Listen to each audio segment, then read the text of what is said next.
Assalamualaikum warahmatullahi wabarakatuh. Saya Dian Mukhlisa dengan NIM 1816040034 akan mempresentasikan isi proposal yang akan saya sajikan guna memenuhi tugas presentasi dari mata kuliah metodologi penelitian.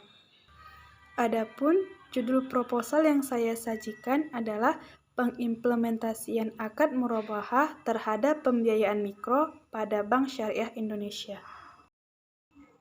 di mana proposal ini terdiri dari pendahuluan, landasan teori, dan metode penelitian.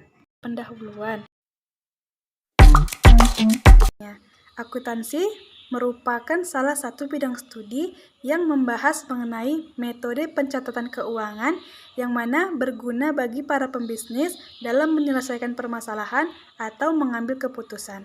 Pada dasarnya, akuntansi juga dikenal sangat dekat dengan perhitungan dan angka, yang mana sangat banyak diminati sebab banyak pula keuntungan yang bisa dimiliki dari mempelajari akuntansi.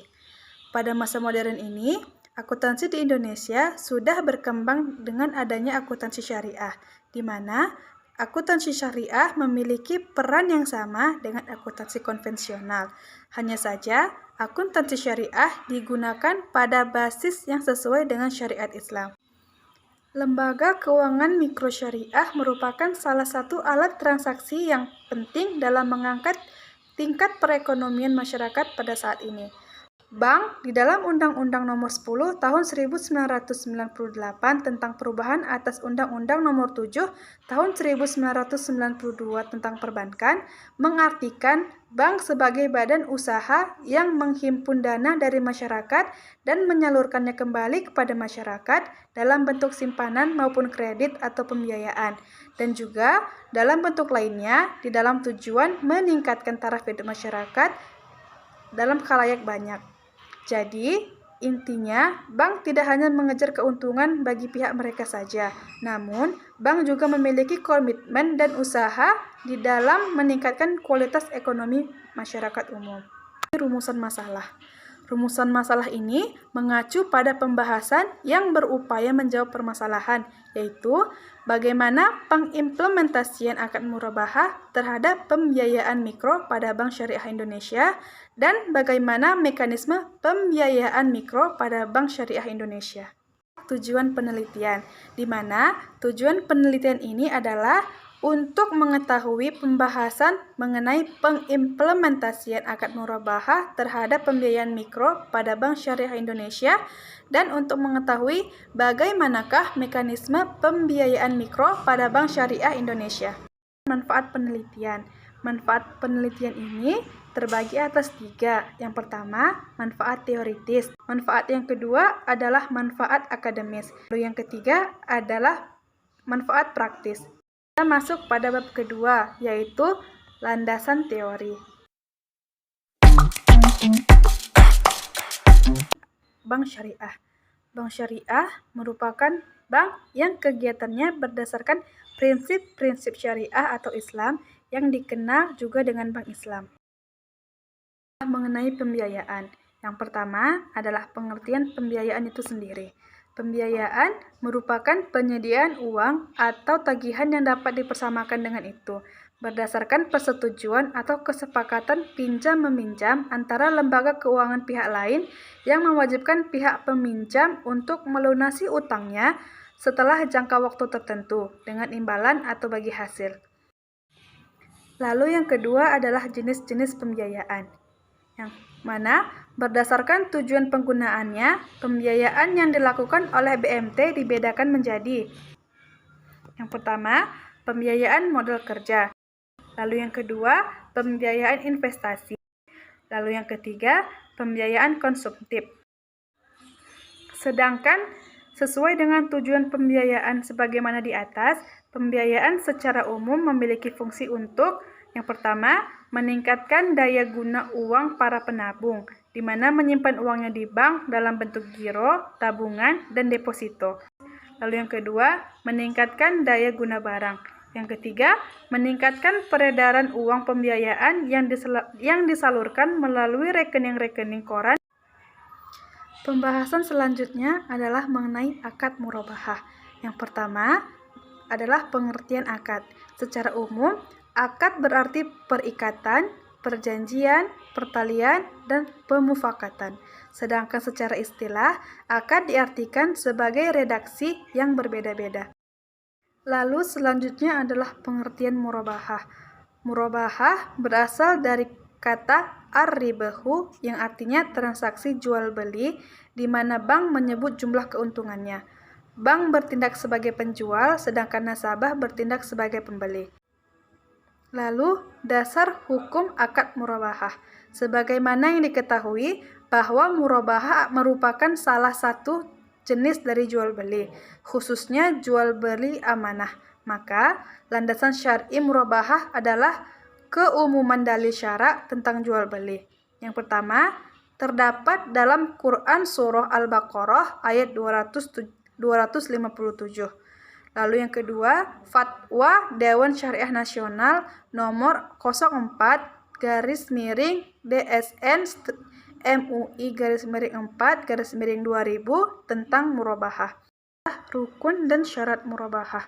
Oleh karena murabahah merupakan salah satu jenis jual beli, maka rukun murabahah adalah sama seperti rukun jual beli pada umumnya, yang menurut jumhur ulama yaitu akidain, adanya objek jual beli, sirat, dan harga yang disepakati. Jika keempat hal tersebut telah terpenuhi, maka jual beli dianggap telah memenuhi rukun. Sedangkan menurut Syafi'i Antonio menerapkan persyaratan murabahah sebagai berikut. Yang pertama, penjual memberitahu biaya modal kepada nasabah. Yang kedua, kontak pertama harus sah sesuai dengan hukum yang ditetapkan. Yang ketiga, kontak harus bebas dari riba. Yang keempat, penjual harus menjelaskan kepada pembeli bila terjadi cacat atas barang sesudah pembelian. Lalu, pembahasan selanjutnya adalah tentang tinjauan penelitian terdahulu. Penelitian terdahulu bertujuan untuk mendapatkan bahan perbandingan dan acuan. Yang pertama, penelitian tugas akhir Riana Dwi Aryani dengan judul Analisis Penerapan Prinsip Karakter dan Kolateral pada Pembiayaan Murabahah di BMT Al-Amin Wangon. Lalu yang kedua adalah penelitian tugas akhir Estu Pamuji yang berjudul Penerapan Akad Murabahah pada Produk Pembiayaan KPR BRI Syariah di IB di Bank Syariah Kantor Cabang Aji Barang Banyumas. Lalu pembahasan yang ketiga adalah penelitian tugas akhir Nanda Triwidodo yang berjudul Manajemen Pembiayaan Murabahah pada Sektor Usaha Mikro di Bank Syariah Mandiri Kantor Cabang Pembantu Temanggung. Pembahasan yang terakhir pada bab 2 ini adalah tentang kerangka konseptual dan hipotesis. Menurut Sekaran, pada tahun 2006, hipotesis didefinisikan sebagai hubungan yang diperkirakan secara logis antara dua atau lebih variabel yang diungkapkan di dalam bentuk pernyataan yang dapat diuji. Pada bab 3 ini ada 5 pembahasan juga. Pembahasan pertama pada bab 3 ini adalah desain penelitian. Berdasarkan kaidah atau klasifikasi tujuannya, penelitian ini termasuk ke dalam jenis penelitian deskriptif, di mana metode yang digunakan dalam penelitian ini adalah bersifat analisa deskriptif kualitatif wawancara. Nah, pembahasan yang kedua adalah operasional variabel. Definisi operasional digunakan dalam penelitian ini kemudian diuraikan menjadi indikator empiris dan wawancara.